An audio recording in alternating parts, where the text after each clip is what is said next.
So welcome to another tutorial from me. I'm Graham and I work for Music Space Academy, delivered by CM at the Brady Centre, and I'm very excited to be doing this series of bass tutorials for you.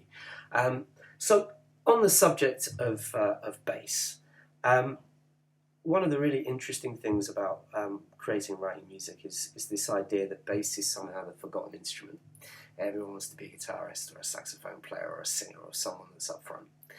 But the really interesting thing about bass guitar is how really important, and the bass in general, is to the sound of the music you listen to. I'd like you to go on on one of your tracks on Spotify or wherever you listen to your music, and see if you've got some control over your mixer to just remove the bass and listen to your favourite music without any bass in it.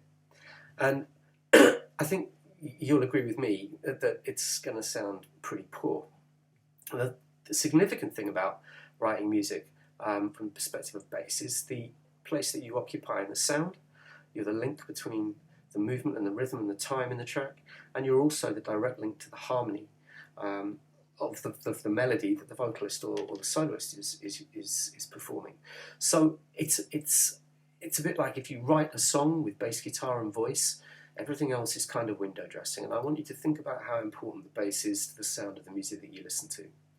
Now, when it comes to composing riffs and writing bass lines, it depends a little bit on the genre of music, but if we imagine for a minute that most 20th and 21st century popular music is derived through a tradition of blues, jazz, rock and roll, and the development of music during the 60s and 70s out of that lineage, we can start to see that there are certain sounds that we hear a lot of. We hear a lot of major chords, we hear a lot of minor chords, we hear a lot of minor seventh, major seventh and dominant seventh chords, and I'm going to explain the subtle differences of those in further videos and in the guitar videos that we're going for this series as well.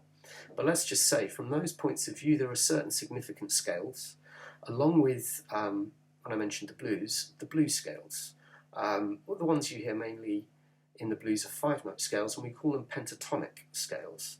And there's also a note in those pentatonic 5-note scales that kind of adds a little nuance, and we call that the blue note, which kind of makes a 6th note.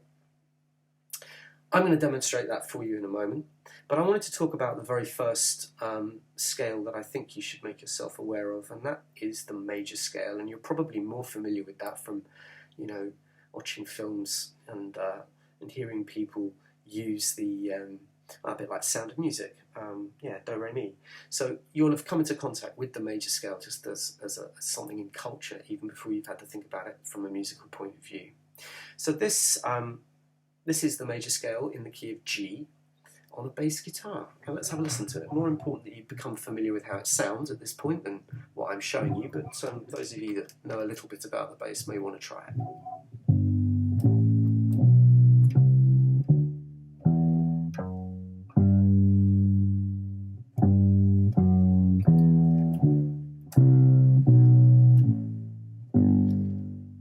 So we had the start note, which was G, and we had the last note, which was also G, and is 8 notes away. So we have 1, 2, 3, 4, 5, 6, 7, 8. So we have what we call an octave, the 8th note, and each of the other notes has a kind of very significant role in the making up of chords and in bass lines, and we'll give them all numbers. So the root note, the first note, we're going to call the first. The second, in this case we'll call it a major second, because it's 2 semitones away from the root. Remember that. This is the third note, and that's going to be very important in a minute. 4th note, 5th note, 6th note, 7th note, 8th again. Now, what's interesting is the thing that makes this particular scale sound the way that it does are 2 very important notes, and those in fact are the 3rd and the 7th, and I'm going to show you what they sound like against the root, and we'll start with the 3rd.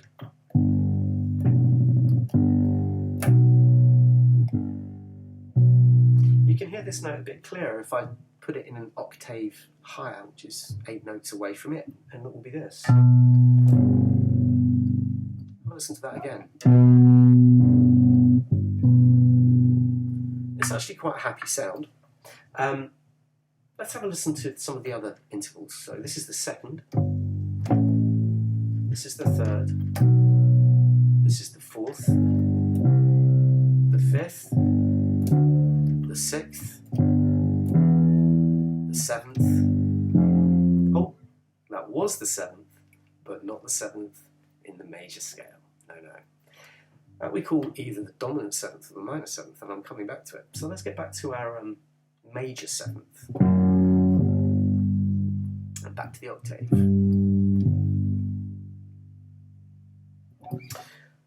So let's run that again. 4 fingers, thumb behind. We don't call this a finger. It goes like this. If we start the pattern on the 3rd fret with the 2nd finger, as I will ask you to do for all major scales in these tutorials, it will go like this. 2, 4, 1, 2, 4, 1, 3, 4. Now this is significant because rather than think about the notes we just played, if we think about this in position, if we move this hand position that I've just used anywhere, everywhere is going to be playing that major scale if we use the same pattern that I just played. So it works like this. In A. Oops. Let's try that again. In A.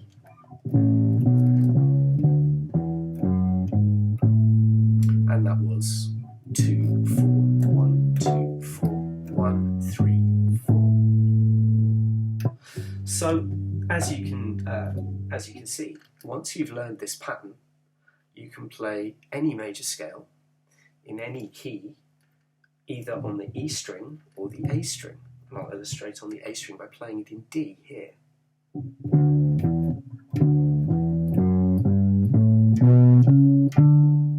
I'll do that again.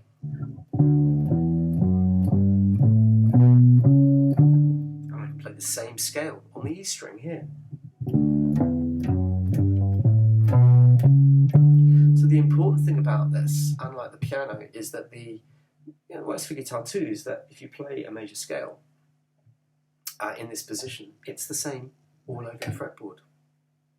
Fantastic, no? Now there are other scales that we're going to look at. The minor, and also the minor 7th and dominant 7th scales, and we'll get to what those are in a moment as well. Let's have a look at this minor scale. I'm going to ask you all to play it in G2, but this time we're going to start on the 1st finger, and there's a reason for this, and you'll see. So the 1st interval is the same as the major scale. It's a major 2nd, 2 semitones higher, but then we have this note, which is significantly sadder sounding than this one, against the root, which was the major 3rd, so this is the minor 3rd. Then we get the 4th and the 5th, which are the same as in the major scale. But here we have a minor 6th, which again sounds quite down.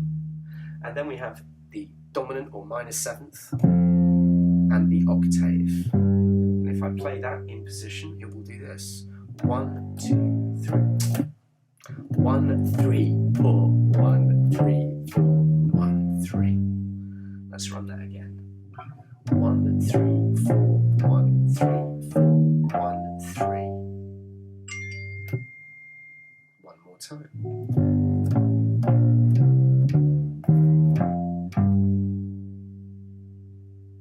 So I'd like you to play that a couple of times, and I'd like you to play the major scale a couple of times, and I'd like you to try and notice the difference in the significant notes that are different, and those are the 7th, the 6th, and the 3rd. Have a listen to those particularly, and see you on the next video.